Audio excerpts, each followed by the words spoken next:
দর্শক, বাংলাদেশের রাজনীতিতে খেলাধুলা, খেলা, এ খেলছে ও খেলছে, এখন তুমি খেলো এখন আমি খেলি, এতদিন তুমি খেলেছো এখন আমি খেলবো, এই যে খেলার যে ব্যাপারটা, রাজনীতিকে খেলা হিসাবে নেয়া এবং খেলাটাকে কখনো কখনো নেগেটিভ দিকে নিয়ে যাওয়া, নেগেটিভ খেলায় মত্ত হয়ে যাওয়া, সেটা বাংলাদেশের রাজনীতিতে আমরা দীর্ঘদিন ধরেই দেখছি। বাংলাদেশের রাজনীতিতে যখন যে ক্ষমতাশালী হয়েছে তখন তার মতো করে সে খেলার মাঠ সাজিয়েছে, খেলার উপাদানগুলো বন্টন করেছে এবং খেলাটা নিজের গ্রিপে নেয়ার চেষ্টা করেছে, রেফারিকে সবসময় নিজের পক্ষে রেখেছে।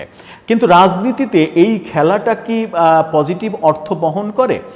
যেমন বিএনপি নেতা জয়নুল আবেদিন, যিনি বিএনপি চেয়ারপারসনের উপদেষ্টা জয়নুল আবেদিন ফারুক, তিনি মন্তব্য করলেন এমনই খেলা বিষয়ে, অর্থাৎ তিনিও তার কথার মাধ্যমে রাজনীতিকে খেলার সঙ্গে তুলনা করলেন এবং শেখ হাসিনাকে নিয়ে মন্তব্য করলেন খেলা কেন্দ্রিক মন্তব্য। এই খেলা বলতে তিনি আদতে কি বোঝাতে চাইলেন, এভাবেই চলবে কিনা বাংলাদেশের রাজনীতি, একটু বোঝার চেষ্টা করবে এই ভিডিওতে। থাকবেন পলিটিক্স টিভির নিয়মিত আয়োজনে।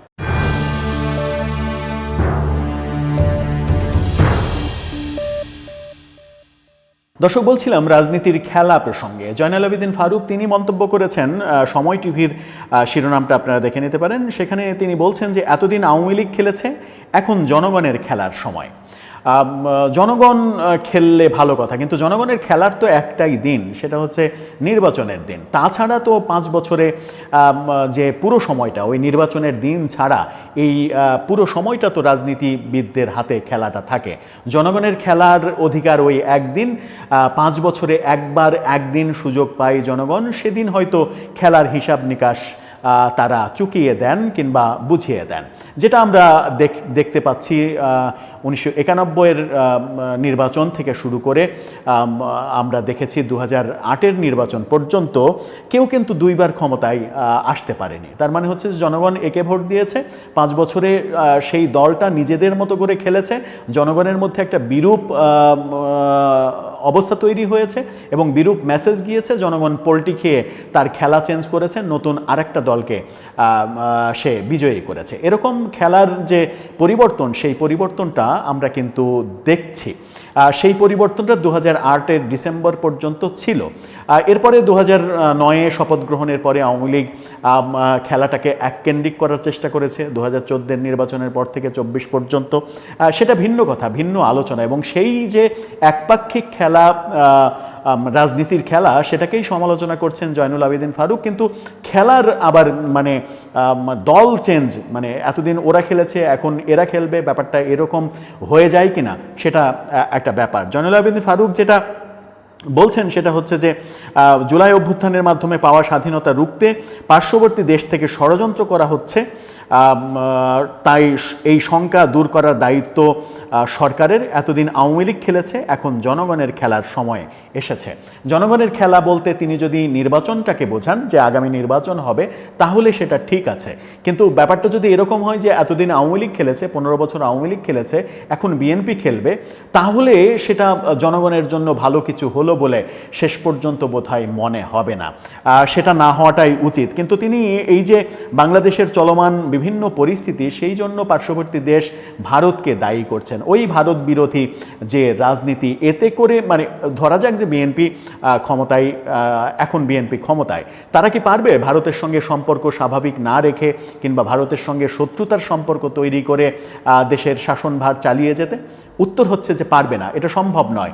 কারণ যে ভারত আমাদের চতুর্দিকে ঘিরে রয়েছে এবং প্রতিবেশী, সব থেকে নিকটতম প্রতিবেশী, তাদের সঙ্গে সুসম্পর্ক না রেখে দেশের স্থিতিশীলতা বজায় রাখা, এটা কিন্তু মানে চারটিখানিক কথা নয়। এটা মানে স্থিতিশীলতা বজায় রাখা সম্ভব নয়, নানাভাবে অস্থিতিশীল পরিবেশ তৈরি হবে। সুতরাং ভারতের সঙ্গে আমাকে সম্পর্ক ভালো রাখতেই হবে, সেটা যেই ক্ষমতায় আসুক সে কিন্তু এই সম্পর্ক তৈরি না করে পারবে না। যেমন আমরা বর্তমান সরকারকেও দেখছি যে ভারত বিরোধী নানা রকমের মন্তব্য করছেন বটে, কিন্তু শেষ পর্যন্ত ভারতে কিন্তু ইলিশ রপ্তানি করছেন। তার মানে ভারতের সঙ্গে সম্পর্ক রাখতে বাধ্য হতে হচ্ছে।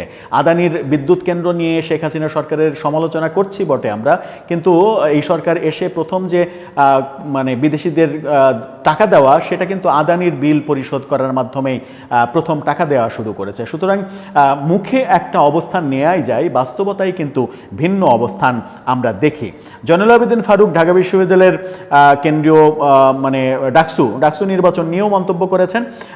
ডাকসু নির্বাচনে কি হবে না হবে সেটা তো আজকে আমরা মানে আমাদের কাছে একেবারে সব কিছু পরিষ্কার হয়ে যাবে।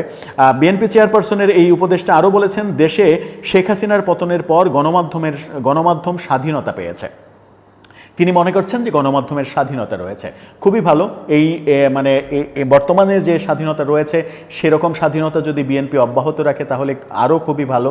তবে প্রকৃত অর্থে যদি স্বাধীনতা বলতে বোঝায় যে গণমাধ্যম মন খুলে প্রাণ খুলে কথা বলতে পারছে, যে সমালোচনাটা শেখ হাসিনা সরকারের আমলে ছিল যে গণমাধ্যম স্বাধীনভাবে কথা বলতে পারছে না, সেই সমালোচনার বাইরে এসে গণমাধ্যমের সত্যিকারের স্বাধীনতা প্রতিষ্ঠিত করার ব্যাপার যদি থাকে তাহলে বিএনপি সেটা করুক, এটা আমরা চাই। গণমাধ্যম স্বাধীনতা ভোগ করুক, গণমাধ্যমে সরকারের রোষানল না পড়ুক, সরকার গণমাধ্যমকে কোনো কিছু করতে বাধ্য না করুক, সেটাই তো গণতান্ত্রিক পরিবেশে প্রত্যাশা। কিন্তু তিনি যখন এখনকার পরিবেশটাকে স্বাধীন মনে করছেন তখন একটু সন্দেহ তৈরি হওয়ার অবকাশ রয়েছেই যে এমন স্বাধীনতাই বিএনপি আবার তারা শাসন ক্ষমতায় আসলে এমন স্বাধীনতাই তারা প্রয়োগ করবে কিনা, বর্তমানটাকে তিনি যদি স্বাধীনতা মনে করেন। তিনি বলছেন যে জুলাই আগস্টের মাধ্যমে যে স্বাধীনতা পেয়েছি তা রুখতে পার্শ্ববর্তী দেশ থেকে ষড়যন্ত্র করা হচ্ছে, নির্বাচনকে বানচাল করতে, প্রশ্নবিদ্ধ করতে মব সৃষ্টি করা হচ্ছে। এই যে বললেন যে নির্বাচন বানচাল করতে, ষড়যন্ত্র করতে মব সৃষ্টি করা হচ্ছে, খুবই ভালো। কিন্তু এই মব কারা করছে? এই মব কি ভারত করছে নাকি আওয়ামী লীগ করছে? এই মব কারা করছে তারা তো আমরা সবাই জানি। কিন্তু এই মবের বিরুদ্ধে মানে বিএনপি বিভিন্ন সময় এই সভা সেমিনারে কথা বলেছে, কিন্তু মানে একেবারে সমস্বরে একটা অধিকার বাস্তবায়নের জন্য যে অবস্থান নেওয়া উচিত সরকারের, মানে সরকারকে ইঙ্গিত করে কিংবা সরকারের বিরুদ্ধে মানে আন্দোলন করে হলেও, আন্দোলনটা তো রাস্তায় ভাঙচুরের আন্দোলন না, আন্দোলন তো অনেকভাবেই করা যায়, সেটা কি অর্জনের, মব থামানোর জন্য বিএনপিকে এমন কোনো কর্মসূচি নিয়েছে যেটাতে আমরা বলতে পারি যে বিএনপি সত্যি সত্যিই চায় দেশে মব থামুক? কিন্তু নানাভাবে এখন নির্বাচন কেন্দ্রিক যে ষড়যন্ত্র হচ্ছে সেটা তো নিশ্চয়ই দেশের অভ্যন্তরের মানুষ আমরাই করছে, কোনো না কোনো পক্ষ করছে। এখানে ভারতকে দোষারোপ করা কিংবা ভারতকে এর সঙ্গে জড়িত করে বক্তব্য দেওয়া, এটা এক ধরনের মানে রুটিন ওয়ার্ক, ভারত বিরোধিতার এক ধরনের রুটিন ওয়ার্ক বলেই রাজনীতিতে মনে হয়, যেটা আমরা দেখেছি যে কখনো কেউ ভারতের সখ্যতায় বিশ্বাসী, কেউ পাকিস্তানি সখ্যতায় বিশ্বাসী, কেউ ভারত বিরোধিতায় বিশ্বাসী। এই ব্যাপারগুলো আমাদের রাজনীতিতে একেবারে কমন ইস্যু। তিনি আরও অনেক কথা বলেছেন, এই শঙ্কা দূর করার দায়িত্ব সরকারের। এরপরেই তিনি বলেছেন যে মব টব হচ্ছে, নির্বাচন কেন্দ্রিক যে শঙ্কা তৈরি হয়েছে এটা দূর করার দায়িত্ব সরকারের, এবং সরকার সেটা দূর করবে এবং সুষ্ঠু একটা নির্বাচনের পথ তৈরি করবে, যার মাধ্যমে এতদিন আওয়ামী লীগ খেলেছে এবং সেই নির্বাচনে এবার জনগণ খেলবে। জনগণের খেলাটা ঠিক আছে, কিন্তু খেলাটা কোনোভাবেই যেন পরবর্তী রাজনৈতিক সরকার যারা আসে তারা নিজেদের গ্রিপে না নিয়ে নেয়, রাজনৈতিক দলগুলো যেন খেলায় মত্ত না হয়। সাধারণ জনগণ হিসেবে প্রত্যাশাটা আমাদের ওখানেই যে রাজনীতিবিদরা খেলবে না, সরকার খেলবে না, খেলাটা হবে জনগণের। জনগণ তার যেদিন দিন আসবে সেদিন খেলায় প্রমাণ করে দেবে যে তুমি সঠিক ছিলে নাকি তুমি ভুল ছিলে। সেই অধিকারটা জনগণকে দিতে হবে। দর্শক, আপনার মন্তব্য এ ব্যাপারে জানিয়ে লিখতে পারেন আমাদের কমেন্ট বক্সে।